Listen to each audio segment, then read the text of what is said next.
Jangan tinggal doa ni. Apa doa dia? Ya Allah, ya Tuhanku, a'inni, bantulah aku, tolonglah. Pasal apa kita nak minta tolong? Sebab kerja taat ni aku tak tahu bila aku boleh taat sampai bila. Tak tahu. Bila tak tahu kita boleh taat sampai bila, minta ya Allah, ya Tuhanku, tolong permudah urusan taat aku. Antara urusan taat itu ialah yang pertama, ala zikrika, mudah untuk mengingati Allah Subhanahu wa taala. Mudah ingat. Mudah ingat. Duduk di rumah orang azan, orang bang, mudah nak bangkit pergi ambil yang semayang, mudah nak pakai kemplekat, mudah nak start motor main masjid. Itu kerja mudah. Dipermudahkan untuk mengingati Allah Subhanahu wa taala. Semua orang dapat kan tuan-tuan? Tak semua dapat. Kalaulah semua orang dapat, Masjid Matan Barangan tak boleh besar ni. Sampai ke Jalan Raya pun kena buat sampai ke Jalan Raya. Baru cukup. Dia punya kuantiti, dia punya keseluruhan orang yang nak main buat kerja taat ni. Tak semua orang dapat. Ala zikrika, yang pertama, mudah ingat Allah Ta'ala. Sebab itu bila kita diberikan anugerah tersebut, kita jangan duk tengok, duk banding dengan nikmat dunia yang orang dapat. Kita boleh duk main masjid, bukan kita duk rasa duk kembang lubang hidung, bukan. Tetapi kita bersyukur setakatlah ni urusan-urusan taat Allah Ta'ala bagi mudah. Kadang-kadang Allah Ta'ala bagi urusan-urusan kemudahan, benda-benda yang macam tu kita tak kerti nak syukur. Kita duk kerja tengok, kereta kawan kita besar, rumah kawan kita makin besar, pangkat kawan kita makin besar, bini kawan kita makin besar, semua makin besar, menyebabkan kita cemburu dalam urusan dunia. Tapi kita lupa bersyukur ketika mana kita tidak diberikan semua nikmat itu. Allah Ta'ala memberikan nikmat, iaitu mudah nak ingat dia. Mudah. Tengok Quran, duk dirak, dia rasa nak capai ambil. Benda ni benda tarbiyah tuan-tuan, benda bukan benda boleh buat-buat. Tengok orang miskin duk tepi jalan, dia mudah nak ambil, masuk tangan dalam poket, ambil duit, bubuh dalam kolej. Orang duk tahan tu kan. Dia mudah. Ini benda tarbiyah Allah Ta'ala bagi kerana kita, dia panggil mauhibah, satu anugerah. Anugerah Allah Subhanahu wa Ta'ala. Kalau tak ada mauhibah tu, kita tak tahu. Bukan senang nak beramai. Cuba tengok orang di rumah, kadang-kadang duit siling pelambak, duk atas apa TV, duk atas rak buku, pelambak bukan dia guna pun, jatuh merata, dia himpun letak tepi tu, dia tak buat apa pun. Nak sedekah cukup berkira, tapi dia tak guna duit. Itu benda tu namakan tarbiyah, mauhibah, anugerah Allah Subhanahu wa Ta'ala bagi kat kita. Kalau ada benda tu, syukur banyak-banyak. Minta supaya Tuhan jaga yang tu lah. Tak apalah Tuhan tak bagi kereta besar pun, tak apalah tak bagi rumah besar pun. Memang kita duk minta tapi dia tak bagi lagi, rupanya dia ganti ikut lain. Sebab itu Imam Ibnu Athaillah As-Sakandari, yang kita sebut nama dia awal tadi juga, dia kata apa? Dia kata dalam satu kata-kata hikmah dia dalam kitab Hikam, dia kata rubbama a'taka famana'aka wa rubbama mana'aka fa'ataka. Rubbama a'taka famana'aka, boleh jadi dia kata Tuhan nak bagi tapi Tuhan tak bagi. Wa rubbama mana'aka fa'ata, dan boleh jadi Tuhan tak mau bagi tapi dia bagi. Apa maksud dia tuan-tuan? Nak bagi ke tak mau bagi ni? Rubbama a'taka famana', boleh jadi dia nak bagi tapi dia tak bagi, dan boleh jadi dia tak mau bagi tapi dia bagi. Hikmah ini menunjukkan dia nak bagi tahu kita, tu kita minta siang malam nak yang tu, nak yang ni, Tuhan tak bagi. Nampak lagu tak mau bagi rupanya, tapi sebenarnya Tuhan nak bagi. Tuhan tak bagi rumah besar, Tuhan tak bagi kereta besar, Tuhan bagi kot lain. Rupa-rupanya dengan tak ada rumah besar, dengan tak ada pangkat besar, dengan tak ada kerja besar, rupa-rupanya dengan tak ada benda besar, tak ada benda yang besar-besar, itu menyebabkan kita tidak ada urusan yang besar-besar. Bila tidak ada urusan yang besar-besar, maka kita tidak sibuk dengan benda yang besar-besar, maka kita boleh mai rumah Allah Ta'ala. Dia tak bagi, rubbama a'taka, boleh jadi dia bagi tapi dia tak bagi, dan boleh jadi dia bagi tapi dia tak bagi, boleh jadi dia tak bagi, dia bagi. Dalam kesempitan kita, Tuhan buat dalam keadaan kita rasa dia tak mau bagi ni, tapi dia tak mau bagi, itu rupanya dia nak anugerahkan satu benda yang lebih mahal. Dan boleh jadi dia bagi tapi dia tak mau bagi. Dia bagi rumah besar, dia bagi pangkat besar, gaji puluh-puluh ribu, ratus-ratus ribu. Tapi rupanya dengan kekayaan, dengan kemewahan yang Tuhan bagi dekat dia, menyebabkan dengan kekayaan itulah Tuhan bagi, a'taka, Tuhan bagi. Tapi famana'aka, Tuhan tegah dia. Yang menyebabkan duit yang dia dapat tu, kekayaan yang dia dapat, dia tak boleh bayar zakat pula. Celaka satu benda dekat dia. Kekayaan yang dia dapat menyebabkan dia tak boleh nak berkawan dengan orang-orang miskin, orang sahabat-sahabat dia. Tuhan tegah dia satu benda. Nampak lagu bagi, tapi sebenarnya Tuhan tarik. Ha? Kaya saja nampak, oh nak berkawan dengan orang kaya. Orang miskin tak mau kawan. Ha? Pasal apa dia nak, orang kaya dia nak kena kawan dengan orang kaya juga? Pasal benda hak dia beli tu, orang miskin tak tahu pertama. Betul tak? Saya pernah berjalan di supermarket dulu, di tempat saya belajar di Mesir. Ada satu kedai nama jam, satu kedai jam. Nama jam tu Hablot. Kalau tuan-tuan pernah dengar, jam Hablot ni mahal. Saya tanya harga dia duduk ada 300,000. 300,000. Saya kalau dia tak depan saya dan dia tak tulis harga, saya duk agak dia beli di stadium, di lorong sempit, sebab jam tu design macam biasa saja. Jadi orang kaya bila dia nak beli jam tu, dia nak kena kawan dengan orang kaya, baru orang kaya tahu kata jam dia mahal. Kalau dia kawan dengan orang miskin tanya, ni pasal malam mana beli, pekanat mana pergi beli. Kan? Jadi dia lupa kekayaan tersebut menyebabkan dia lupa bayar zakat. Orang-orang miskin yang dia duk kawan dulu pun dia tak boleh nak kawan dah. Ha? Kenuri dia ke kalau dia buat, Allah, orang miskin mai dia buat tak reti. Orang kaya mai ke tak mai lagi, duk tunggu dah tu di batas di kepala jalan. Nak abang rumah takut tak tahu. Mai-mai tu kalau dia buka pintu, dia salam Allah, dia cium tangan sampai cincin masuk dalam mulut. Cincin-cincin pun dia kulum. Allah Ta'ala kata apa orang yang macam ni? Allah Ta'ala kata, Nabi SAW kata, man tawaddu'a li ghaniyin li ghinahu. Kalau barang siapa yang mana dia tawaddu', dia tunduk, dia baik dengan orang kaya, dia hormat orang kaya kerana kekayaan, bukan kerana ketakwaan, faqad dhahaba thulusa dinihi. Allah Ta'ala menghilangkan daripada dia 2/3 agama. Mai masjid kerap dah, boleh duduk main mengaji kerap dah, mai duduk kilit kitab mengaji, menadah semuanya, tapi rupa-rupanya dalam situasi begitu Allah Ta'ala tarik 2 daripada 2/3 agama dia. Hilang macam tu 2/3. Muslimin dan muslimat yang dirahmati Allah, itu hikmah dia. Ibnu Athaillah nak kata apa? Nak kata kita kena bersyukur kepada Allah Subhanahu wa taala yang kita baca, Allahumma a'inni ala zikrika, bagi mudah ya Allah aku ni boleh ingat kamu. Ala zikrika wa syukrika, yang keduanya mudah bersyukur. Dan wa husni ibadatik, dan mudah-mudahan aku ini menjadi hamba yang baik sampai aku mati. Tak semua dapat. Kadang-kadang kita, sebab itulah kita ini banyak jalan, banyak cara kita boleh jadi baik, dan tak semua kita boleh buat. Allah Ta'ala pun kata, kalla lamma yaqdi ma amarah.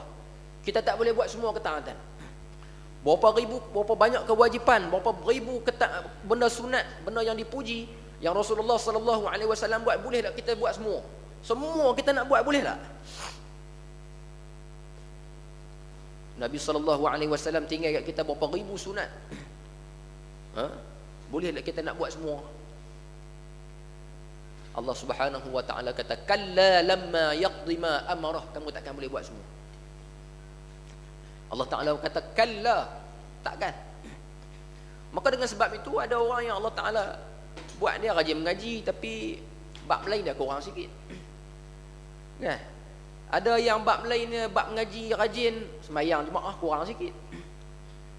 Tak peraya. Jadi kita nak kena buat macam mana? Jangan duk tengok orang, tengok kita. Kalau mau duk tengok orang, duk tengok dia tu, kalau tara tu pasal aku rajin lagi. Kalau tara tu pasal aku kemas lagi.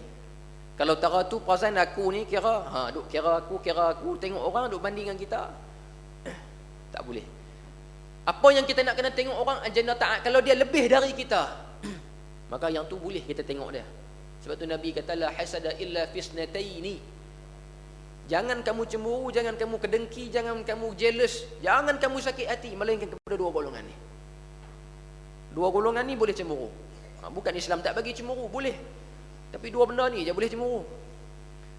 Golongan yang pertama pada rajulun atahullahu bil Quran. Seorang lelaki, seorang individu, seorang wanita yang Allah Ta'ala bagi kepada dia kefahaman dalam Quran. Atahullahu bil Quran, yang diberikan kepada dia Al-Quran. Bagi macam mana tu? Adakah dia pergi kedai buku mana-mana, dia beli Quran, maka Allah dia dikira sebagai rajulun atahullahu bil Quran? Senang lagu tu kan? RM20 Quran, dia pergi Pekarabu, dia beli, maka jadilah rajulun atahullahu bil Quran. Selesai? Tidak. Rajulun atahullahu bil Quran ini adalah seorang lelaki, seorang individu, seorang wanita yang Allah Subhanahu wa taala bagi kepada dia yang pertama boleh baca Quran. Maka kita tak boleh baca Quran lagi, kita tengok kawan kita boleh baca Quran, kita nak kena dengki kena tengok. Oh tak boleh orang tua ni. Kau boleh duk biar ni, aku cukup tak boleh. Geram tu, geram apa maksud dia? Geram bukan makna kita nak sifat tu hilang dekat dia. Duk geram kat dia nak bagi sifat tu hilang, pergi ambil racun tikus buh dalam makanan dia pula. Bukan. Istilah agama disebut dengan al-ghibtah. Maksudnya nak jadi macam dia. Oh dia ni kalau lepas mayang aku duk tengok, duk sejuzuk orang tiap-tiap hari tu, sejuzuk. Tiap-tiap bulan khatam Quran. Aku tak boleh dia ni. Tak boleh tu kita dengki dengan dia supaya kita boleh jadi macam dia. Nak macam tu. Tapi kita hari ni kita tak bimbang kot tu. Yang keduanya boleh, yang pertama boleh baca, yang kedua boleh faham. Baca saja tak faham tak jadi. Boleh faham Al-Quranul Karim, isi kandungan dia. Kita boleh baca saja, kawan kita dia boleh menjelaskan isi dan kandungan Al-Quran kepada kita. Ni hang dengar ni, aku nak habaq Quran kata apa dalam bab ni. Ni hang dengar ni, Quran kata apa dalam bab ni. Kita tak boleh faham Quran. Kita hanya boleh baca, nak faham tak boleh pi lagi, nak kena dengki dengan dia. Aku cukup tak boleh dia ni. Teringin sungguh-sungguh nak jadi macam dia. Tu cemburu. Hak jenis ni yang Tuhan kata tak apa. Dia panggil dengki yang terpuji. Tapi dia tak jadi lagu tu lah no. Ni duk jadi tu, duk tengok kawan dia tukar peti ais, dia baru satu pintu, kawan dia 4 pintu. Rumah dia setingkat, rumah sebelah kawan, rumah jiran dia dah bernaik dah setingkat lagi. Itu urusan-urusan keduniaan yang tu tak masuk dalam benda yang disebut dalam hadis Nabi sallallahu alaihi wasallam. Jadi kita kena risau. Bila Allah Subhanahu wa taala dan Nabi sallallahu alaihi wasallam kata kena dengki dengan pok-pok ni, dengan golongan-golongan yang macam ni, bermakna kalau kita tak ada sifat tu, bermakna kita nak kena bimbang. Nak kena bimbang, nak kena risau. Kita tak boleh baca, kok kita boleh baca dah, anak tak boleh baca lagi, kena risau, kena bimbang. Ni anak tak boleh baca, tak ada rasa apa. Anak tak boleh nak periksa, yang tu dia risau. Ayah cek nak periksa 3 bulan lagi, 4 bulan lagi nak periksa. Tak lama dah ni. Tapi menatang apa cikgu ajak tak faham apa, dia mula risau. Dia mula bimbang dah, dia mula risau. SPM tak lama dah ayah, duk baca ni tak boleh dapat apa pun ni. Maka dia sudah mula bimbang, risau. Tak apa, dia kata kalau tak boleh faham juga kita ambil tuition. Habang saja berapa paper nak ambil, 20, 30, ayah bayar semua. Jangan takut. Jangan takut dan jangan bimbang, jangan gundah gulana. Abah bayar semua, tak cukup kita minta kat mak, bagi cukup juga. Bagi boleh pergi tuition juga. Yuran guru Quran anak dia 4 bulan dah tak bayar. Dia tak bimbang, dia tak bimbang. Macam mana dia nak jawab dalam hubung? Sedangkan SPM ni tuan-tuan, kalau dia gagal, contoh dia gagal dalam SPM, boleh repeat balik tak? Boleh mengulang tak SPM? Boleh. Orang duk mengulang SPM dalam rekod, dalam sejarah tak ada lagi kementerian marah. Kamu ni ambil banyak kali sangat. Jadi kementerian hari ini, Kementerian Pendidikan kata kamu tak boleh lah. Piduk di kampung tanam jagung, tak ada. Ambil dah sampai umur berapa pun, kementerian takkan marah. Kita pernah dengar dulu ni umur 65 ke 70 dapat SPM pangkat berapa tak tahu. Ni baru ni kelulusan master umur 70 tahun. Ijazah ke SPM ke universiti sekolah tak pernah tutup pintu, ambil lah sampai bila-bila. Tapi ingat kalau dia masuk dalam kubur, bila malaikat tanya dia, wa ma imamuka, siapa imam kamu? Dia nak jawab, al-Quranu imami. Sesungguhnya Al-Quran itu merupakan imam aku, petunjuk aku, panduan aku. Dia nak jawab macam mana kalau baca pun tak boleh. Benda panduan ni kena boleh baca. Saya nak main daripada Al-Ustaz tadi nak main matang berangan. Saya bukan tahu jalan, tanya Tuan Haji. Tuan Haji habang pun saya tak boleh. Saya kata tak apalah, saya pakai Uncle Wes. Kita buka telefon, tengok Wes. Jadi syarat saya nak sampai ke pematang perangan ni, saya nak kena boleh baca Wes ni. Bermakna ketika dalam kereta tadi, Wes itu imam saya. Saya kena boleh baca dia. Kalau tak boleh baca macam mana? Wes itu merupakan panduan saya. Panduan apa? Faham pun tak. Tak tengok Wes, nak kena tengok signboard tepi jalan. Nak tengok tepi jalan tu, nak kata petunjuk yang tepi jalan itu merupakan panduan aku. Panduan apa? Hang baca pun tak kerti. Begitu juga Al-Quranul Karim. Nak baca dia, nak mengaku dia merupakan imam kita, panduan kita, petunjuk kita, nak kena boleh baca dulu. Nak kena boleh baca dulu. Ni baca pun tak boleh, macam mana kita nak mengaku dia imam kita? Dia pun tak mau mengaku, kita makmum dia. Baca pun tak erti. Kita kena risau dan bimbang benda tu. Alasan orang hari ini tak faham Quran sebab apa? Alasan dan sebab kerana Quran bahasa Arab. Tak payahlah maklum ni adik, oi. Quran bahasa Arab. Kalau mau bahasa Melayu, perasaan maklum tiap-tiap hari. Baca surah abang. Tapi tak payah dia bahasa Arab. Sungguh juga kita kata. Tapi kita heran awak dia tengok Hindustan dia boleh faham. Hindustan bukan bahasa dia. Kan? Dia tengok cerita Cina, lompat bumbung naik bumbung tu. Dia boleh faham.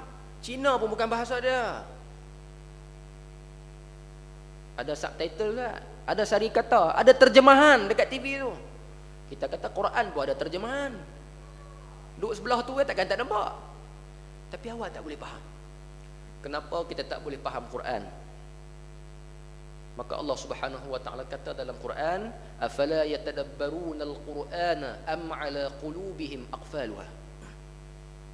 Mengapa kamu tak cuba ambil faham Quran, Tuhan kata? Mengapa kamu tak cuba nak tadabbur, ambil faham, cuba untuk memahami Al-Quran? Pasal apa Tuhan tanya? Am 'ala qulubihim aqfaluha. Ataupun hati kamu dah kena kunci dah. Hati kamu dah kena lock lah. Khatamallahu 'ala qulubihim. Allah Ta'ala khatam dah kita punya hati. Khatam tu cok. Waktu Nabi SAW dia ada khatamul anbiya wal mursalin. Khatam dia ada. Dia panggil khatamun nubuwah. Cincin dia satu dan di belakang dia satu. Dia panggil khatam. Cok yang menunjukkan kenabian Nabi SAW. Maka Allah Ta'ala tanya, awak tak cuba nak faham Quran? Ke hati hampa ni dah kena lock dah. Dah kena khatam dah. Faham tak khatam? Cuba pergi tengok di pejabat pos. Ada surat yang mereka dah khatam. Kita hantar lah. Kita hantar lah pergi kat siapa-siapa. Kita hantar, kita pergi di pejabat pos, bubuh stamp. Bubuh stamp kita bubuh dalam tong dia. Maka pejabat pos ambil tu dia khatam. Bam dia bubuh. Apa maksud dia? Maksud kepada surat yang kena bam tadi tu, khatam tu, maksud dia isi baru tak boleh masuk dan dia pula tak boleh keluar lah. Sampai kat tuan dia. Tu hati kita pun jadi lagu tu. Khatam tu maksudnya benda baru tak boleh masuk dia duduk tang tu lah. Tak boleh buat apa dah tuan-tuan. Maka kita nak kena risau. Alasan bahasa Arab, bahasa Quran menyebabkan kita tak boleh nak kuasai Al-Quran. Alasan tu tak boleh terima dah. Tambah-tambah zaman Al-Quran diterjemahkan dengan ribuan bahasa. Ribuan bahasa tuan-tuan. Semua bahasa ada. Kalau Melayu ni, Indonesia pun kita boleh baca. Melayu pun kita boleh baca. Semua kita boleh baca. Tapi kita tak boleh faham. Tapi kita tengok cerita Hindustan, kita boleh faham. Walaupun bukan bahasa kita. Sebab apa tuan-tuan? Sebab itu kalau orang tanya lagu tu, saya nak kata balik, dia tengok cerita Hindustan tu, bagaimana ekspresi dia, bagaimana keadaan dia nak menerima cerita tu masuk kat diri dia. Cuba tengok orang yang minat semua Hindustan kan, pukul 1:30, pukul 2 orang nak tayang, 1:30 tu dia mayang lohok kat sini, mayang siap-siap. Dia kata saat gini kalau tengah duk tengok, time tu baru nak semayang, dia kata potong daun, apa ni, kacau daun. Dia prepare, dia bersedia siap-siap ni nak tengok cerita Hindustan ni, duduk depan TV. Maka pukul 2 saja, keluar saja, dia buka TV pun tulis present, mempersembahkan Shah Rukh Khan. Dia boleh bayanglah seronok dia tengok Shah Rukh Khan. Tak timbul muka lagi, timbul perkataan baru, Shah Rukh Khan. Dia tengok Shah Rukh Khan tu pasal apa dia rasa semangat? Pasal dia tahu dah Shah Rukh Khan ni beranak tahun bila, katil hospital nombor berapa, nikah berapa kali dah, alamat rumah kat mana, sekolah kat mana, manaqib, cerita tentang Shah Rukh Khan ni duduk dalam kepala otak dia. Jadi dia bersemangat. Kita baca Quran, jumpa nama Allah Subhanahu wa taala, kita tak pernah mengaji sifat Allah taala, sifat mustahil bagi Allah taala. Kita tak pernah mengaji apa itu uluhiyah, rububiyah dan sebagainya, menyebabkan kita sebut nama Allah taala dalam keadaan kering. Tak ada semangat, roh tak mai. Itu baru bab nama. Lepas tu dia tengok pula orang jahat main duk pukul Shah Rukh Khan, dia pun geram, dia pun naik angin sama. Dia pun turut naik angin. Dia kata nasib TV ni, dia kata kecil lah. Kalau mau besar aku nak terajang macam ini, aku pun nak masuk nak bertembuk sekali. Dia geram. Lepas tu heroin pula mai, nak kena berpisah dengan hero. Heroin nak kena berpisah dengan hero. Heroin teriak, dia pun teriak sekali. Ambil bantai letak di muka, tekak. Tu penghayatan cerita Hindustan tu. Lepas tu heroin dengan hero nak kena berpisah. Time tu jugalah dia nak terkencin. Dia kata kacau orang kencin ni. Tadi dia tak mau kencin. Dia kata kut mana pun aku tak boleh pergi belajar. Kalau aku gagah pergi juga, aku tak faham cerita. Aku tahan juga. Dia tahan sampailah habis 3 jam cerita. Apa kesimpulan yang dia boleh buat? Bukan setakat dia faham cerita, kawan dia main rumah, dia boleh cerita pula daripada A sampai Z. Tak cukup dengan tu, esok pagi dia pergi menyorok di kedai, dia cerita kat kawan dia pula, hang tengok kemarin hero tu dah tabuh heroin. Ni apa ni something tu. Tuan-tuan, itu dia panggil tadabbur kisah Hindustan. Sebab itu dia boleh faham. Walaupun Hindustan bukan bahasa dia. Al-Quran juga kalau kita tadabbur kita boleh faham. Sebab apa Tuhan kata kalau kamu tadabbur kamu boleh faham, tapi kita tak boleh faham. Sebab kita bukan tadabbur. Kita tak baca dengan roh, tak ada roh. Muslimin dan muslimat yang dirahmati Allah. Jadi ceramah Ma'al Hijrah hari ini saya pun tak ada nak prepare apa. Jadi bidan terjun. Orang panggil pagi tadi, jadi saya mai. Lebih kurang saya nak ajak pada malam ni, cuba kita menghayati Al-Quranul Karim dalam kehidupan kita. Ini mukjizat yang satu-satunya mukjizat yang Allah Ta'ala kekalkan sampai hari ini. Mukjizat Nabi Muhammad SAW. Semua rumah kita ada mukjizat belaka. Jadi kalau kawan tuan-tuan dia kata rumah aku ada mukjizat, jangan kata dia sesat. Jangan kata dia masuk ajaran sesat mana-mana. Tak sesat. Memang setiap rumah kita memang ada mukjizat. Cuma mukjizat tu siapa duk guna ya? Ada rumah ni memang 30 juzuk, ada setengah sampai tinggal 15 juzuk. 15 juzuk pergi masuk dalam perut anak-anak. Anak-anak yang duk baca, dia tak baca. Ini mukjizat yang Tuhan kekalkan. Sebab itu kita nak kena faham bahasa Arab. Jangan letak alasan bahasa Arab bahasa yang susah. Dia bahasa mukjizat, memang dia susah sikit, tapi kalau kita faham, kita berusaha, Tuhan akan bantu kita. Tuan-tuan, bahasa Arab ni saya nak bagi tahu dekat tuan-tuan, bahasa Arab dia merupakan bahasa yang paling kaya dalam dunia. Bahasa yang paling kaya dalam dunia. Nak cari bahasa yang macam dia tak ada. Bahasa Melayu second hand.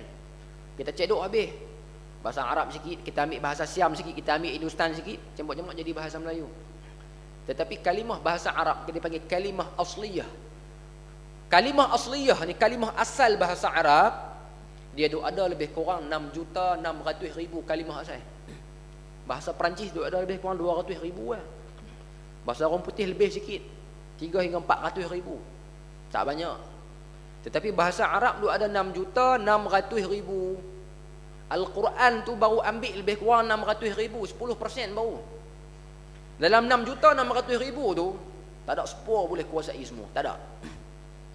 Yang boleh tahu semua 6.600.000 tak ada. Al-Imam Syatibi rahimahullah, Al-Imam Abu Ishaq Asy-Syatibi, dia kata tak ada siapa boleh tahu semua. La tuhituha illa an-nabiy sallallahu alaihi wasallam, melainkan Rasulullah saja tahu semua 6.600.000.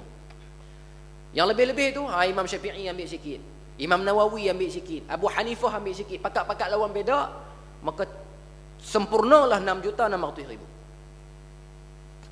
Bahasa payah. Saya 9 tahun dah duduk Mesir. Mengaji sungguh dengan campur mengaji penyegan sikit 9 tahun. Tak tahu nak jadi apa lagi. Tu pun duk tengok bahasa Arab ni, Allahu Akbar, tak tahu lagu mana nak menguasai dia. Bahasa yang sangat hebat. Biasalah bahasa Rasulullah, bahasa mukjizat. Jadi kita nak faham Al-Quran, bahasa Arab ni, dia bukan satu kerja mudah. Betul dah tuan-tuan kata payah tu betul. Tapi bila dah kata payah, tak usaha langsung nak faham, lagi payah. Dan dia bertambah payah dan makin-makin payah. Sebab itulah Al-Quran tersebut dan hadis Nabi SAW, Allah Ta'ala menyediakan ulama-ulama, ribuan ulama, jutaan ulama untuk beristihad isi kandungan Al-Quranul Karim. Sebab dia bukan benda payah, bukan benda mudah. Jutaan ulama Allah Ta'ala buat supaya berkhidmat dengan nas, berkhidmat dengan Al-Quran, berkhidmat dengan hadis. Itu dia panggil apa? Dia panggil ulama yang berkhidmat, yang menjadi khadam kepada nas. Kita hari ini bukan menjadi khadam kepada nas, kita menjadikan nas itu khadam kita. Apa maksud dia? Dia pengguna habis. Dia guna, kadang-kadang dia mengumpat orang, dia maki orang, tak boleh, dia guna nas. Berbeza pandangan politik, berbeza pandangan ni sikit, berbeza nu sikit. Boleh tak maki orang? Tak boleh. Benda tu ada dalam Quran. Maki orang ni tak boleh. Habis tu tabbat yada abi lahab wa tab, itu boleh maki dalam Quran. Ulama menyatakan bahawa tabbat yada abi lahab wa tab, maki tu, makian daripada Allah itu menunjukkan bahawa Abu Lahab ni confirm menjadi ahli neraka. Sebab tu dia maki dalam Quran.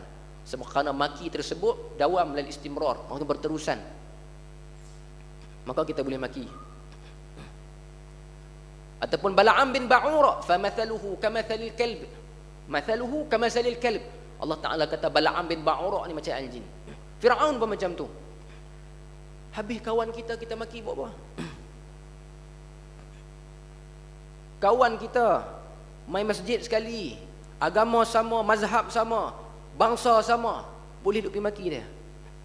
Asal Quran tak bagi. Quran kata waqulu lin-nasi husna, kata ucapan yang baik-baik. Wa aqimus salah. Allah Ta'ala letak berakhlak dulu baru sembahyang. Berakhlak dulu baru sembahyang. Waqulu lin-nasi husna, dan katakanlah oleh kamu semua sekalian, linnas kepada manusia, husnan, benar-benar perkataan, pertuturan yang baik-baik. Wa aqimus salah, dan selepas itu dirikanlah salat. Akhlak nak kena ada dulu. Bermakna maki orang tak boleh. Itu bermakna kita menjadi khadam kepada nas. Tetapi dalam kita guna ayat Quran tu untuk kita maki kawan kita kerana berbeza pandangan, berbeza aliran. Masa ketika itu kita tak jadi khadam kepada nas. Nas tersebut menjadi khadam kepada kita. Ini silapnya, ada perbezaan. Muslimin dan muslimat yang dirahmati Allah, itu beza dia. Kita yang kita nak ialah kita jadi khadam kepada nas. Kalau tuan-tuan pergi di Mesir, Al-Azhar contoh tempat saya belajar, saya nak contoh tempat lain saya tak tahu, saya tak ada sampai. Ulama-ulama sana dia kata apa? Kami ini merupakan khadam linnas syar'i. Kami merupakan khadam kepada nas. Kami merupakan khadam. Khadam ini hamba kepada nas-nas syarak yang mulia ni. Bila ada nas yang rumit, yang masalah yang tak boleh nak diselesaikan, kami bersedia untuk menghuraikan. Itu bermaksud menjadi nas kepada khadam, menjadi khadam kepada nas. Berbezalah kita macam mana pun, selagi kita Islam, jangan maki. Jangan maki. Kat mana-mana saya pesan benda ni. Pesan tu bukan pesan kat tuan-tuan dulu, pesan kat saya juga. Kemudian kena dekat tuan-tuan. Kerana akhlak ini dia merupakan benda yang paling penting. Saya baca ayat Quran tadi, wa qulu lin-nasi husna. Letak tu nombor 1, sembahyang nombor 2. Cuba tengok bagaimana akhlak tuan-tuan, negara-negara Islam yang dibuka oleh Islam dengan jalan akhlak lebih banyak daripada buka dengan pedang.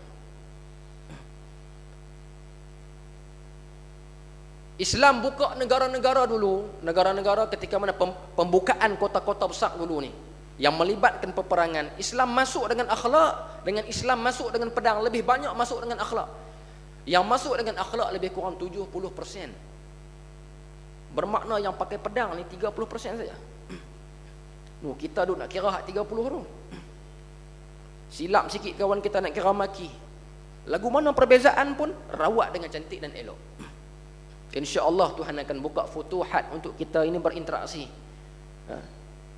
Saya nak buka pada malam ni kisah Al-Imam Ali Zainul Abidin. Al-Imam Ali Zainul Abidin. Imam Ali Zainul Abidin merupakan cicit kepada Rasulullah sallallahu alaihi wasallam. Imam asrih. Ulama kata dia merupakan imam pada zaman dia. Keturunan Rasulullah sallallahu alaihi wasallam, min ali baiti li Rasulillah sallallahu alaihi wasallam.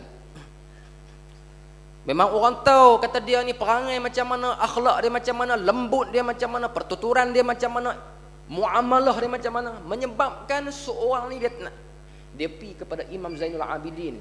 Zainul Abidin ini hamba yang mempunyai sebaik-baik perhiasan, Zainul Al-Abidin. Maka yang seorang ni dia pergi dekat Imam Ali Zainul Abidin, dia kata, kamu nama apa wahai saudara? Maka Imam Ali Zainul Abidin kata, nama aku Zainul Abidin. Dia kata, la, bukan, nama kamu Syaitanul Abidin. Kamu bukan sebaik-baik perhiasan, bahkan kamu ini merupakan sejahat-jahat perhiasan, sejahat-jahat hamba. Apa reaksi Imam Ali Zainul Abidin? Oh, kalau kita ke Imam Ali Zainul Abidin masa tu dia bersama dengan pengikut dia ramai.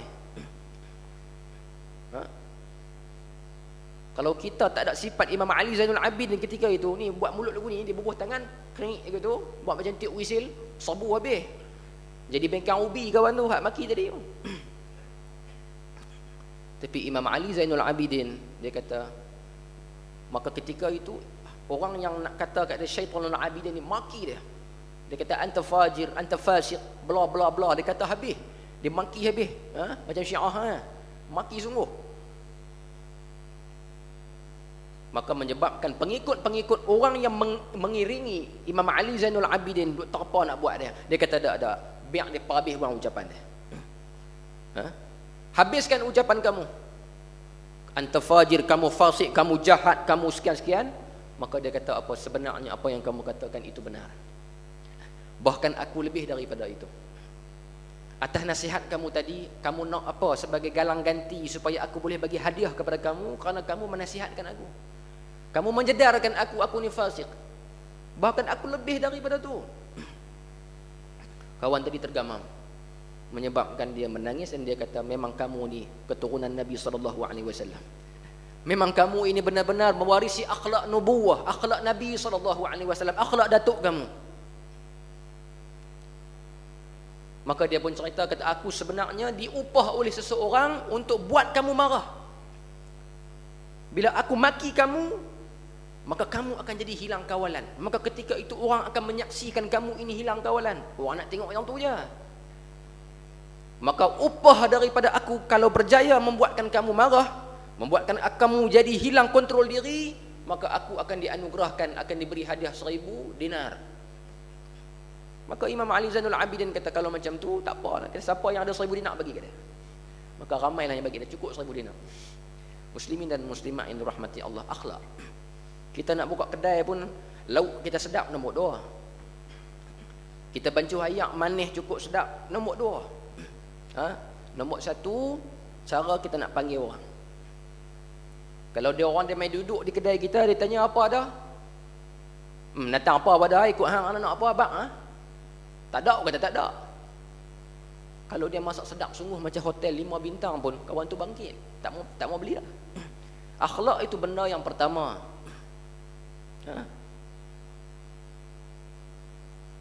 Sebab tu kalau kita tengok kadang-kadang, saya selalu kadang-kadang kawan-kawan saya pun ada, dia tengok kadang-kadang orang perempuan dia tak pakai tudung, tak pakai kelumbung, keluar pergi pekanat, pergi naik supermarket, duk melewak, berjalan dalam supermarket, masuk waktu zuhur dia pergi sembahyang. Jadi kawan-kawan kita ni kadang-kadang mulut ni tak jaga. Dia kata apa, aku tengok mek tu tadi ronda supermarket ni, dia pergi tengok gincu apa tudung tak pakai, seluar jin ketat nak mampu tapi waktu zuhur orang bang dia pergi sembahyang, baik tak payah sembahyang. Betul tak tuan-tuan ucapan tu? Ucapan ni kita selalu duk guna. Kita tak guna bukan orang sini lah, orang belah-belah Zimbabwe no. Kalau dah kot ni minta maaf banyak lah. Selalu sangat orang duk buat kelaku macam ni. Sedangkan Allah Ta'ala kata Nabi SAW suruh buat apa? Al-amru bil ma'ruf wa tanhauna 'anil munkar. Al-amru bil ma'ruf, suruh benda yang ma'ruf, benda yang baik. Wa tanhauna 'anil munkar, kamu cegah benda yang munkar. Sekarang ni benda-benda baik, benda-benda yang jahat. Dia tak pakai tudung, jahat tak? Tak kena kerana berlawanan dengan apa yang Allah Ta'ala suruh dalam Quran. Habis dia semayang tu pasal apa jadi jahat juga? Allah Ta'ala suruh tegah benda yang jahat, suruh benda yang baik. Sekarang ni dia pergi semayang lah. Pasal apa hang kata tak payah pergi semayang? Hang tu jahat. Hang yang jahat, hang kata tak payah semayang. Tuhan suruh tegah hak yang haram saja. Bukan semua benda nak kena pergi larang. Saya teringat satu cerita Al-Imam Syekh Mutawalli Asy-Sya'rawi. Tuan-tuan pernah dengar tak imam ni? Syekh Mutawalli Asy-Sya'rawi. Dia mati tahun 1998. Kalau tuan-tuan rajin, tuan-tuan buka YouTube, tuan-tuan tengok, tuan-tuan type hari kewafatan, yaum wafati Syekh Mutawalli Asy-Sya'rawi. Tuan-tuan boleh tengok berapa puluh ribu, berapa ratus ribu orang pergi. Hari kematian dia sebelum dia meninggal dunia, lebih kurang setengah jam macam tu, parabola satelit ni mai di hospital ke rumah saya tak ingat. Yang saya ambil kisah ni daripada Dr. Abdul Aziz Hanafi. Jadi orang buat liputan ketika mana dia ni nak mati dah, lebih kurang dalam setengah jam macam tu. Orang duk khungun dia kata apa, siapa-siapa yang nak bertanya apa-apa sila bertanya dengan segera kerana tak lama lagi aku nak pergi dah lagi. Cepat tanya, ada lagu kata kita nak pergi Tanjung, cepat-cepat gas. Ada apa-apa lagi aku nak pergi dah lagi ni. Macam ni juga Imam Syekh Mutawalli Asy-Sya'rawi radhiyallahu taala anhu. Wa rahmatullah ya alaihi rahmatan wasi'ah. Moga Allah Taala merahmati dia. Seorang imam yang sangat hebat, bermazhab dengan mazhab Maliki. Dia merupakan mufassir yang hebat. Tuan-tuan kalau tuan-tuan pergi Mesir, tuan-tuan boleh tengok di mana-mana restoran orang bubuh gambar dia. Karena dia mukhlis, dia seorang yang sangat ikhlas berjuang dalam agama. Suatu hari dia didatangi oleh seorang pemuda, seorang budak yang semangat cukup tinggi. Semangat tinggi mengaji kurang. Yang ni ramai ni zaman ni. Semangat cukup tinggi. Orang semangat tinggi memang ramai. Mengaji memang kurang. Dia kira nak mati di jalan Allah Subhanahu wa taala, dia tak mau hidup di jalan Allah. Sebab tu Syekh Abdullah bin Bayyah. Tuan-tuan kalau tuan-tuan rajin dengar ni, Abdullah bin Bayyah ni sekarang ni ulama mengiktiraf dia sebagai Sultanul Maqasid. Orang yang hebat dalam ilmu maqasid. Bermazhab dengan mazhab Maliki. Dia duduk di Mauritania. Dia kata kalau aku nak cari 1000 orang untuk mati di jalan Allah Subhanahu wa taala meneru pi. Cuba tuan-tuan tengok di Syria apa jadi. Perang sesama Islam bila dibukanya sempadan pakak masuk habis. Yang mai daripada Britain, yang mai daripada semua nak mati di jalan Allah. Dia kata kira tengok berapa orang nak hidup di jalan Allah Subhanahu wa taala. Hari ini timbul ISIS di Syria.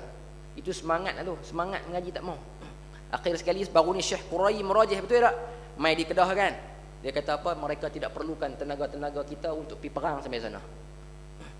Kerana kita banyak tak boleh kuasai ilmu dan sebagainya, menyebabkan masuk sana lah sekali masuk ke puak-puak tu.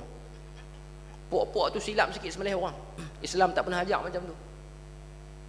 Bahkan kemunculan mereka dah hadis Nabi SAW dah bagi tahu dah. Mereka ni akan timbul satu masa nanti. Syu'uruhum mursalah. Nabi kata dalam hadis, syu'uruhum mursalah. Rambut mereka ni bersambung-sambung, maksudnya rambut mereka panjang. Cuba tengok dalam TV, puak tu duduk sembelih orang. Rambut depa mana ada pendek. Asma'uhumul kuna. Nabi kata, nama mereka ni mesti ada kunyah. Abu al-Baghdad, Abuni al-Baghdadi, Abuni asy-Syami. Tu dia panggil kunyah. Rayatuhumus sud. Bendera mereka hitam, panji mereka hitam. Betul tak? Panji mereka hitam. Ciri-ciri tersebut Allah Subhanahu wa taala dah bagi ilham kepada Rasulullah supaya Rasulullah bagi tahu kepada umat dia. Sebab tu kena duk mengaji. Jangan duk kira semangat je. Semangat ni dia bila-bila boleh padam. Saya nak cerita Imam Mutawalli Sya'rawi, seorang pemuda.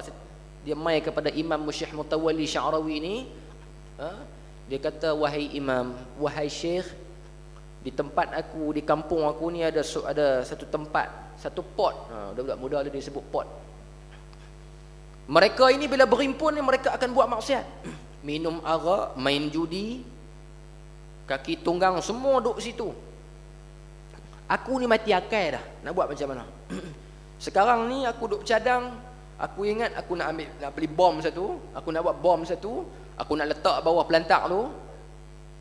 Mereka berhimpun semua, kita cucuh, mereka mati orang senang cerita, tak payah fikir dah.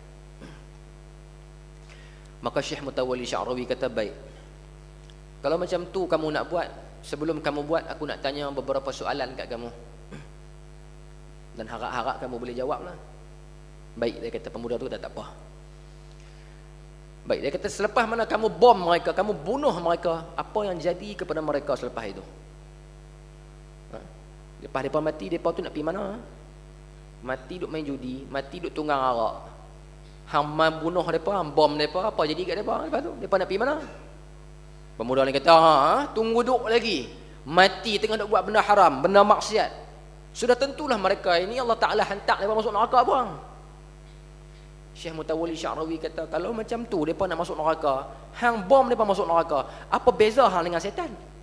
Setan juga nak mereka masuk neraka, hang juga nak mereka masuk neraka. Tujuan kamu dan cara kamu dengan setan tak ada beza. Muslimin dan muslimat yang dirahmati Allah. Sebab tu kita nak kena jaga yang pertama, qaul kita, ucapan kita. Ini yang kita nak kena. Zaman-zaman sekarang ni zaman fitnah.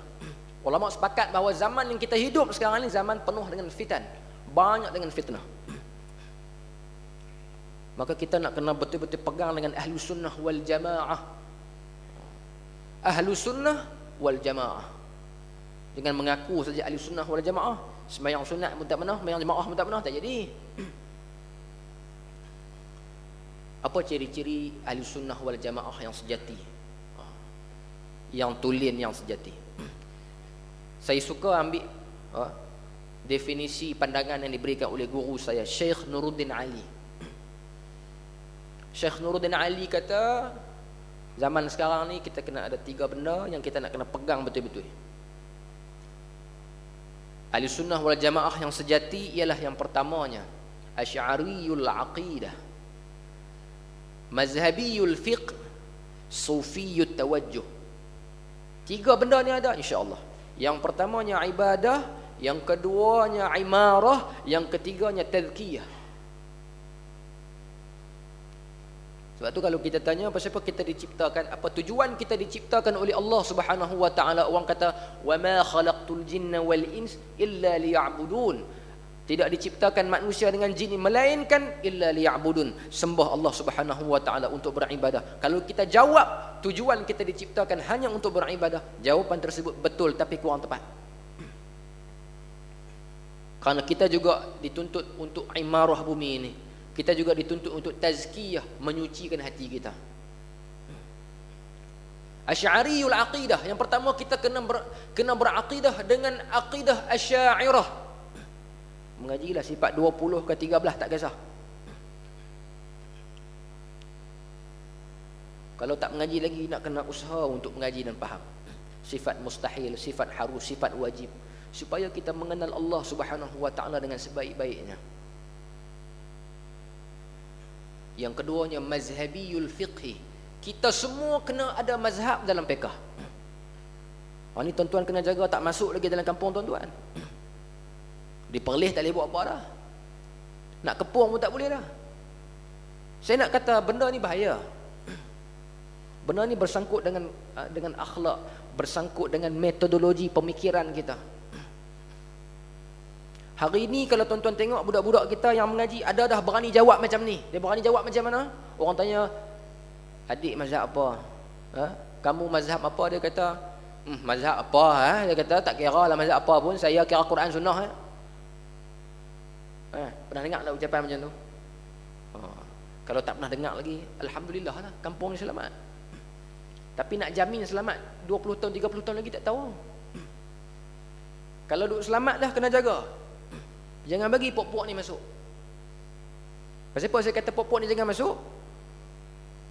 Bukan bermakna kita halau mereka keluar. Mereka main pun jangan duk renyah. Tak, bukan macam tu. Jangan membiarkan pemikiran ini masuk. Bermaksud jangan benarkan pemikiran-pemikiran ini bermain di kalangan kita. Kita kena ada mazhab. Tak ada mazhab macam mana kita nak faham Quran? Melainkan dia seorang mujtahid, tak apalah dia faham Quran. Tuan-tuan muslimin dan muslimat yang dirahmati Allah, saya tak mau bagi contoh banyak lah. Quran tu bahasa Arab. Jadi orang nak menguasai Quran, untuk nak mengetahui hukum Quran, dia kena faham bahasa Arab. Faham banyak mana tu? Kalau setakat saya nak pergi kedai, saya baca buku, saya lapak nasi, saya lapak ayak, yang tu siapa pun boleh cakap. Bukan yang tu. Nak memahami isi kandungan Al-Quran dengan baik, kita ambil Bismillahirrahmanirrahim, dengan nama Allah yang maha pemurah lagi maha mengasihani. Bismillah tu tak mau nak bincang lagi lah panjang-panjang. Kita ambil huruf ba yang duk awal Bismillah tu, huruf ba tu saja. Cuba tanya dia, ba tu makna apa? Dia kata dengan makna dengan. Hang tahu mana dengan makna dengan? Dia sebut Tok Syekh dah. Tok Syekh dia kata, nampak gaya kata hang pun kena mazhab juga ni. Bukan hang ijtihad sendiri, hang sendiri pun turut orang. Sebab tu pasal apa kami bermazhab Syafi'i, hang kata tak betul? Kenapa kita duk ikut perbuatan amalan ikut mazhab Syafi'i, dia kata tak betul? Dia sendiri pun turut orang. Kita nak turut Imam Syafi'i, dia kata tak betul. Dia sendiri pun muqallid juga. Ba pada bismillah, huruf ba tu dalam bahasa Arab, kalau tuan-tuan mengaji grammar bahasa Arab, tata bahasa Arab, ba itu ada lebih kurang 15 makna. Nak letak makna mana? Nak letak makna tu lah tok guru kita, imam-imam kita ini berijtihad, fikir sungguh-sungguh dengan ilmu yang mereka ada. Akhirnya hari ini selesai kitab fiqh, selesai kitab tasawuf, selesai kitab tauhid. Nak harap kita bismillah tu pun kalau tak ada makna sampai hari ini kita tak faham. Habis tu pasal apa depa duk kata Imam Syafi'i tak betul? Pasal apa fiqh tak betul? Fiqh dia macam-macam hari ni. Ini saya kata bahaya pokok ni. Bahaya lagu mana? Hak depa buat betul, kita salah.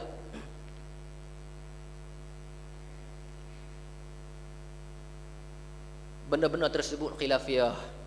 Khilafiyah. Saya jarang balik duk mengaji di Mesir. Lah ni pun tak habis. Lagi 2 minggu lagi nak patah balik pergi mengaji sana balik. Balik-balik benda-benda macam ni tak habis-habis. Saya ingat masa saya kecil-kecil dulu macam duk tengah lah orang Perlis duk bincang bismillah ni nak kena derah ke pelan. Bukan benda baru.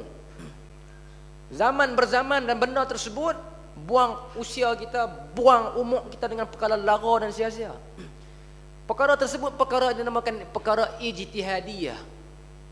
Perkara ijtihad ni tuan-tuan bermakna dia akan ada lebih dari satu jawapan. Dia bukan sama macam Tuhan. Sama macam tauhid. Tuhan ada berapa? Tuhan ada satu. Dia takkan jadi 2. Sembahyang maghrib wajib, dia takkan jadi sunat. Itu benda-benda yang ada satu jawapan. Tapi bab yang berkaitan dengan khilafiyah ni, dia akan ada lebih dari satu. Mungkin 2, mungkin 3. Jadi dah tahu dah akan ada 2, ada 3. Bermakna orang buat hak nombor 1 betul, nombor 2 betul, nombor 3 betul, 3 betul, itu baru betul. Pasal apa yang dia kata hak nombor 1 salah, 2 betul, 3 pun salah, ni hak kami saja betul. Itu perangai tak elok. Di Pakistan dulu tuan-tuan, cuba tuan-tuan balik buka tengok sejarah-sejarah. Bagaimana Islam dulu jatuh. Khilafah Uthmaniyah Turki jatuh. Satu empire yang menguasai Islam, yang menguasai dunia ketika itu. Empire Khilafah yang terakhir, Khalifah Uthmaniyah Turki, Khilafah Uthmaniyah Turki. Siapa yang buka? Yang buka dia ialah Sultan Muhammad Al-Fatih. Sultan Muhammad Al-Fatih anak kepada Sultan Murad. Dia buka Konstantinopel. Dia buka Konstantinopel. Cerita nak buka Konstantinopel ni Nabi SAW sebelum wafat dah bagi tahu dah. Dalam satu hadis Nabi SAW, dan memang hadis tersebut berpangkat sahih dan memang boleh dijadikan hujjah. Nabi SAW kata, la tuftahanna al-Qustantiniyah fala ni'mal amiru amiruha wa la ni'mal jayshu dhalikal jaysh. Nabi SAW kata, la tuftahanna. Nabi boleh kata saja satuftah ataupun saufa tuftah, tapi Nabi tak guna saufa tuftah, akan dibuka. Nabi kata la tuftahanna. Lam itu kalau kita mengaji bahasa Arab, lam tersebut nak bagi tahu taukid, confirm akan dibuka. Kalau saufa boleh jadi tak lagi. Dia bubuh huruf lam, lam tu taukid, kemudian dibubuh pula hanna, dibubuh nun yang bertasydid di belakang. Lat dibubuh dua, diapit dengan dua huruf tasydid, nak bagi tahu confirm sungguh-sungguh. Akan dibuka kota Konstantinopel, Nabi kata. Pasti akan dibuka kota Konstantinopel. Siapa yang nak buka dia? Yang nak buka dia fala ni'mal amiru amiruha. Dia punya komander dia, yang dia punya general tentera dia ialah sebaik-baik general. Dan tentera yang ikut dia untuk buka kota ini merupakan sebaik-baik tentera yang ada pada zaman tersebut. Tuan-tuan, kalaulah akidah Sultan Muhammad Al-Fatih ni tak betul, adakah Nabi nak puji dia? Siapa yang buka kota Konstantinopel? Yang buka Sultan Muhammad Al-Fatih.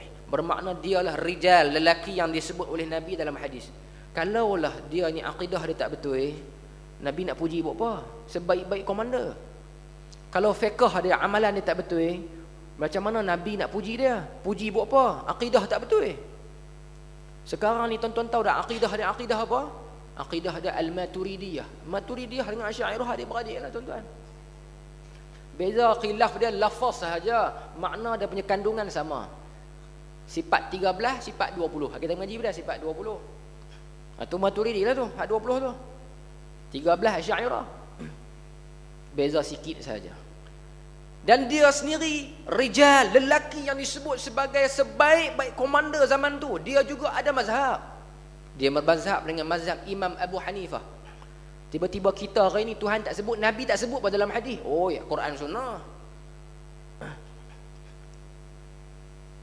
Jadi khilafah Uthmaniyah Turki itu jatuh, kalau tuan-tuan baca, akibat dia kerana terjadinya faktor dalaman, duk bincang benda khilafiyah. Benda kecil-kecil yang selesai. Akhirnya terjadi pergaduhan di antara Muslim dengan Muslim.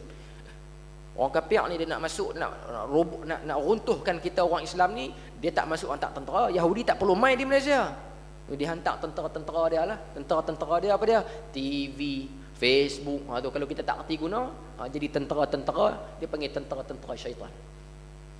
Menyebabkan perpecahan sesama kita. Di Pakistan dulu depa cerita apa dia? Depa cerita mazhab sana banyak. Mazhab Syafi'i, mazhab Hanbali. Yang mazhab Hanbali semayang tangan duduk macam ni. Tuan-tuan duduk pergi Mekah kan? Nampak tak dia semayang je masa tahiyat jari duduk macam tu. Dia gedik. Mazhab Syafi'i tengok tak puas hati. Tengah duduk gedik-gedik dia pegang jari. Bertumbuk waktu semayang. Di Malaysia dulu pun jadi kaum muda dengan kaum tua. Kaum tua kata nak masuk semayang, speaker tak ada, katuk beduk. Kaum muda kata beduk tak ada zaman Nabi. Malam-malam kaum muda mai pukul 3 pagi ambil beduk lempar dalam sungai. Esok bertumbuk satu kampung. Selesai tak tuan-tuan benda ni? Dia akan berterusan, sambung menyambung generasi sampai bila-bila. Kalau kita tak reti untuk kita tahu apa khilafiyah dan prinsip kita berdepan dengan khilafiyah, kita akan bergaduh sampai bila-bila. Jadi muslimin dan muslimat yang dirahmati Allah, kita kena berdepan dengan benda ini dengan ilmu. Kita tak boleh berdepan dengan semangat. Baru ni kita sambut ma'al hijrah. InsyaAllah dalam 5 minit lagi boleh guna. Sebab Tuan Haji kata sejam saja. Sejam saja, dia kata lebih-lebih orang buat kerja. Baik. Kita sambut ma'al hijrah baru ni. Bermakna kita nak kena buka lembaran baru. Tutup yang sebelum ni, maka kita buka. Sebab tu kita baca doa awal tahun dengan akhir tahun. Dulu kalau kita tengok dalam kamus sendiri, kalau hijrah makna apa? Hijrah ini intiqal min makanin ila makanin akhar. Berpindah daripada satu tempat ke tempat yang lain. Pindahlah kan. Daripada duduk Al-Ustaz tengok mai duduk di Matang Berangan. Oh, pindah daripada Al-Ustaz, hijrah lah tu. Orang lah dia berguna bahasa macam-macam, transformasi lah apa macam-macam kan. Hari ini tak ada dah la hijrata ba'dal fath. Tak ada hijrah dah lepas mana pembukaan kota Mekah. Yang ada ialah an-niyatu wal jihad. Niat dengan jihad. Niat bagi elok, jihad bagi betul. Habis jihad bagi betul lagu mana tu? Nak kena pergi duk cari senapang ke? Nak kena pergi cari pedang ke? Nak kena pergi cari kambit ke? Dah. Jihad macam-macam cara hari ini. Antara jihad yang paling besar hari ini, antaranya ulama kata jihad ialah melembutkan hati-hati yang keras. Zaman lah hati keras tuan-tuan. Masuklah duk bercakap ni pun bukan lembut mana pun. Nama pun tazkirah kan. Tazkirah sebut benda hak kita duk dengar dah kan. Kalau tak tahu lagi jadi taklimat. Tuan-tuan taklim. Nak pergi kursus mana-mana, kerja dengan syarikat mana-mana, nak pergi kursus di Kuala Lumpur. Nak pergi tidur hotel mana, nak naik bas mana, nak pergi tak tahu dia himpun satu tempat, maka dia buat taklimat. Menerangkan suatu perkara yang tidak diketahui. Tazkirah macam biasalah. Hari ini saya goreng cara saya. Mai esok orang tu cakap lebih kurang saya, dia goreng cara dia lah dia nak goreng kan. Rempah macam nasi kandang dia guna benda tu lah. Cuma mamak ni lain, mamak ni lain. Mesti ada mamak yang paling sedap. Tapi kalau tanya rempah dia kata guna lebih kurang lah. Jadi saya kalau tanya nasi kandang, saya kata Pulau Pinang lah kan, Pulau Pinang. Periuk dia kata daripada Tok Wan dia tak nak basuh sampai lah. Dah anak abang kata periuk tu tak nak berhenti masak. Hari dulu gimana sama saja. Jadi muslimin dan muslimat yang dirahmati Allah, kita buka doa tahun baru, tahun lama kita buka pula dengan doa tahun baru itu. Ada orang kata tak ada dalil pula dah. Doa Nabi tak buat. Kita katakan ada.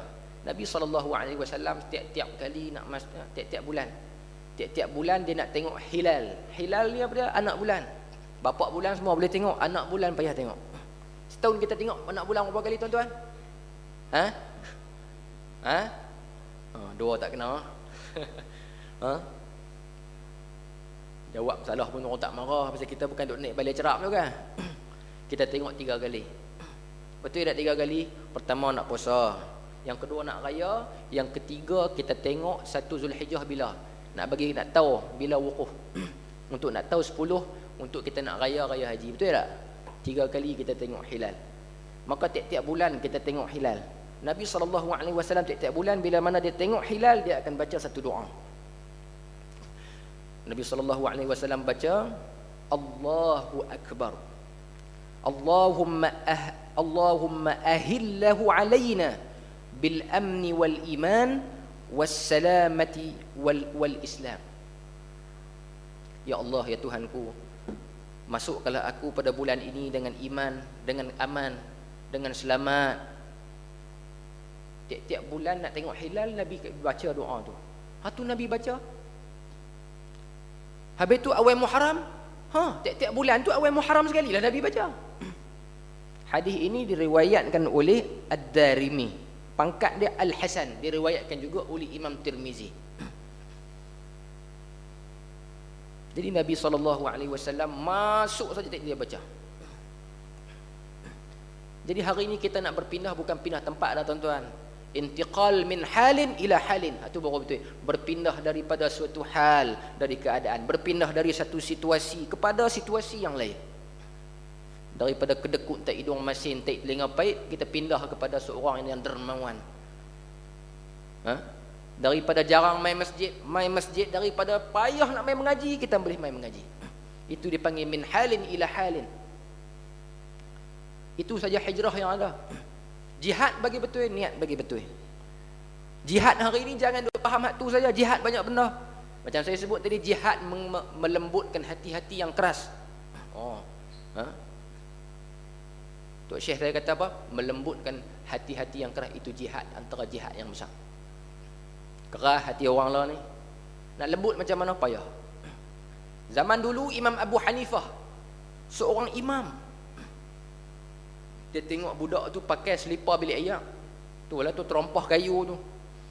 Jadi dia tengok lagu budak ni, kalau silap gaya langkah ni perasaan tergeleceh. Maka dia kata, wahai budak, jalan elok-elok, takut tergeleceh. Budak tu kata, terima kasih. Sekarang ni aku pula nak nasihat kamu. Wahai Imam Abu Hanifah, kamu hati-hati dengan gelaran imam kamu. Silap-silap gelaran imam ini menyebabkan kamu boleh masuk dalam neraka. Menangis Imam Abu Hanifah. Imam Abu Hanifah mujtahid, ada mazhab sendiri, mengaji dengan para sahabat. Bukan orang lain tak nak mengaji dengan sahabat, dia mengaji dengan sahabat.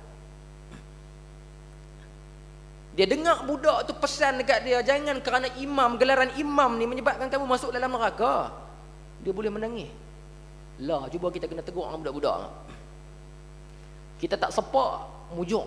Kita kata, hang pi balik. Aku tak sepak mujung. Dia boleh habaq tak sepak mujung. Bermakna kalau letak mujung, memang hang pi hari ni. Habis tuan-tuan. Kita tak ada benda tu. Tak ada tawaduk. Tawaduk nak cari hari ni susah. Orang duk rasa tawaduk ni jalan tunduk. Belah tiang elektrik rebah. Tawaduk ini Imam Hasan Al-Basri kata apa? Al-Imam Hasan Al-Basri kata, tawaduk ni mudah. Mudah definisi, bukan mudah nak buat. Kalau mudah nak buat, aman dunia hari ni. Tawaduk, Imam Hasan Al-Basri kata, at-tawaduk an takhruja min baitika wa tazunna kulla man laqitahu minal muslimina ahsana wa afdala minka. Kamu keluar daripada rumah kamu, kamu keluar dari kediaman kamu, kamu keluar daripada asrama kamu, tempat tinggal kamu, kamu keluar saja, kamu jumpa saja orang Islam, siapa pun, tak kira budak ke orang tua ke, kamu kata apa? Dia ni lagi baik dari aku. Apa maksud dia lagi baik dari aku? Mafhum mukhalafah, mafhum di sebalik dia, bila hang lagi baik dari aku, bermakna aku ni lagi hina dari hang. Payah no? Payah nak buat ni. Kita duduk rumah sebelah orang duduk main burung. Kita keluar main sembahyang 5 waktu. Kita keluar nak start motor, kita buka kepiah atas kepala, dia duduk main burung. Keruk-keruk duduk kat papan patok. Boleh habaq lah masjid Kita pun dak pergi market. Geram kat dia kan. Pakai seluar pendek pula, baju pun tak pakai. Nampak pusat elok ya. Lagu mana aku nak kata dia baik dari aku? Tak Imam Hasan Basri kata tak kira siapa, janji dia Islam jangan kafir. Kalau boleh beramai lagu tu aman dunia. Pasal apa kita nak kena kata dia baik daripada kita? Tak tahu kita ni nak jadi gena ujung-ujung. Tuan-tuan, 5 minit lagi nak mati pun kalau Tuhan bagi kita sebut la ilaha illallah Muhammadur Rasulullah, dakhalal jannah. Masuk syurga. Maksiat dia panjang, ketaatan dia siap jadi macam sahabat Rasulullah sallallahu alaihi wasallam. Masuk saja Islam, Nabi ajak pergi perang dah, semayang pun tak pernah, masuk syurga. Ada sahabat yang masuk awal, berperang. Rasulullah kata mayat ini celaka. Masa orang nak kafan, orang nak kafan pula, orang nak simpan dalam kubur, Nabi kata dia ni bermasalah. Masalah pasal apa? Tadi aku tengok dia lawan dengan musuh dengan begitu semangat. Rasulullah kata dia main perang bukan nak mempertahankan Islam, bukan untuk li'ila'i kalimatillahi hiyal ulia, bukan nak angkat kalimah Allah. Dia main sini sebab nak supaya orang kata dia balik kampung dia, orang kata dia hero pendekar. Ketaatan panjang. Cuba-cuba Tuhan nak tarik 5 minit ujung. Jaga. Haduk main burung, main papan patok tadi tu, hak tak pergi sembahyang tu, lama dia buat maksiat. Tikam ekor semua cukup. Tiba-tiba seminggu lagi nak mati, Tuhan buat dia insaf betul. Tuhan buat dia taat betul. Kita pada waktu tu jadi celaru pula dah. Boleh jadi celaru pula dah. Tak tahu nak jadi celaru macam mana. Banyak orang hari ni. Fudail bin Iyad, zaman dulu, zaman Bayak, zaman putih, Dia ni qat'ut tariq, orang yang bunuh orang. Waktu sampai dia duduk tengah jalan ni, orang panggil Samsing Kampung Dusun Sarip dulu lah ni. Orang lalu, dia curi, dia bunuh. Dia masuk Islam, jadi sufi. Jadi min waliyun min awliyaillahi salihin. Seorang daripada wali Allah sangat-sangat hebat. Dia mengasaskan mazhab sufi. Zaman tu, penyamun perompak boleh jadi ulama. Zaman lah ustaz pun menyamun. Dia terbalik kuang. Sebab tu saya kata, jangan duk kata dekat orang, tak tahu apa nak jadi kita ni. Tak tahu nak jadi apa. Tak tahu nak jadi apa, minta Allah Ta'ala jaga kita. Tak payah benda ni Tuhan. Dia nak tarik tu lagi mudah. Dia nak kalih iman kita, dia nak kalih amalan kita lebih mudah daripada orang hak duk kalih roti canai atas belanga. Mudah dak orang kalih canai roti canai atas belanga? Sat kau. Hati kita Tuhan nak buat mudah lagi sat. Lagi mudah dia. Allah Ta'ala berkuasa ke atas segala-galanya. Dan dia juga tak berhajat kepada ketaatan kita. Dia hanya suruh, tapi bukan dia perlu pun. Jadi kita kena bermuamalah dengan baik. Innallaha akhfa waliyahum baina awamin nas. Allah Ta'ala sengaja sembunyi. Di kalangan kita ni tak tahu siapa wali. Apa hikmah dia? Ni di kalangan kita ni tak tahu, ni tak 10 orang wali. Saya pun tak kenal. Saya pun tak kenal. Sebab apa Tuhan sembunyi? Supaya kita boleh menghormati kesemua manusia. Kalau kita tahu bahawa Pak Long saya, Pak Cik ni saja, Tuan Haji saja wali, Tu Imam saja wali, yang ni saja wali, kita hormat 3 orang ni, hak lain semua penyangak. Tapi Tuhan buat kita tak tahu siapa wali ni. Tak tahu, yang mungkin kita tengok dia biasa-biasa sahaja. Pukul 3 pagi dia boleh bangun. Takkan dia nak abang kat orang. Tuhan nak angkat darjat dia. Allah Ta'ala sengaja, sebab apa nak jaga muamalah, supaya kita jangan duk buat lebih kurang, sama-sama kita hormat semua. Jadi itulah Imam Hasan Basri kata, antakhruja min baitika, keluar dari rumah, jumpa saja orang Islam, jangan kata lebih kurang. Jumpa budak, kita kata bertuahnya kamu wahai budak. Lah maksudnya katalah hatilah. Sekali dia buat kerja tu pakai tapi market lah. Jumpa 10 orang, maksudnya budak tu lagi baik dari kita. Kamu lah dilahirkan lebih lewat dari aku, bermakna kamu buat dosa lagi lambat dari aku. Budak jumpa orang tua pula. Kamu wahai orang tua bertuah dari aku. Sebab apa kamu bertuah dari aku? Kerana kamu dilahirkan awal, bermakna kamu beribadah lebih awal dari aku. Itu dipanggil husnul zanni. Semua kita buat baik belaka dengan orang. Aman dunia insya-Allah. Nak abang yang tu saja. Hari ni main nak abang yang tu saja. Kita berakhlak dengan akhlak Al-Quran. Orang tanya Sayyidatina Aisyah, akhlak Rasulullah macam mana? Khuluquhul Quran. Akhlak dia macam Quran. Macam Quran. Benda simple tapi payah nak buat. Kita berbaik sangka dengan orang. Jangan maki. Saya bukan orang politik, saya bukan orang apa-apa, saya budak lagi, kanyak lagi. Nak pesan benda yang tak ada khilaf, yang disebut sebagai sawabit, bukan mutaghayyirat, benda berubah-ubah. Akhlak benda sawabit. Bila-bila pun kita nak kena tunjuk akhlak yang baik. Macam-macam hari ni. Di kampung saya berkelahi macam-macam. Yang ni parti ni, yang ni parti ni. Bersilat macam-macam. Boleh duduk lawan maki pula. Dalam Facebook macam-macam. Nak sokong-sokonglah siapa pun. Sokonglah. Nilai dengan baik, nilai dengan ilmu, nilai dengan baik, dengan amanah, dengan jujur, nilai elok-elok. Kemudian dapat saja yang kita nak sokong, kita pegang parti itu parti kita, kemudian akhlak dengan orang semua kena jaga. Yang tu saja. Bukan abang kata parti tu jangan masuk, keluar. Parti tu pun jangan masuk. Tak, saya bukan orang tu. Saya talibul ilmi, pelajar. Saya pelajar, yang saya boleh bagi tahu hari ini benda, saya tak boleh bercakap benda yang saya tak tahu. Yang saya tahu akhlak kita nak kena jaga, kita kena hormat, menghormati. Mudah-mudahan Malaysia ni tempat kita tak berkelahi lagi dah benda-benda macam ni. Kita berkelahi benda furu'iyah pun dah banyak. Kita berkelahi pula isu politik pun lagi banyak.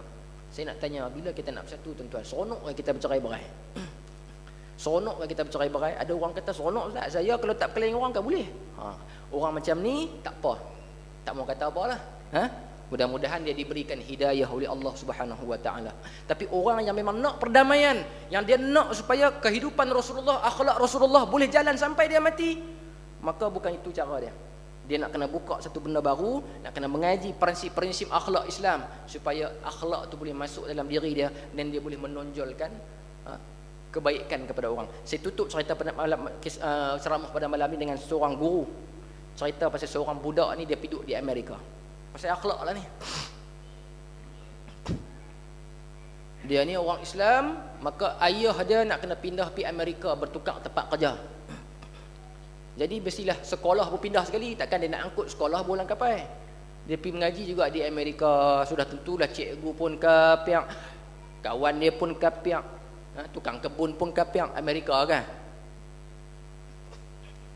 Ayah dia pesan satu saja, siapa pun kalau guru kita, maka hormat dia.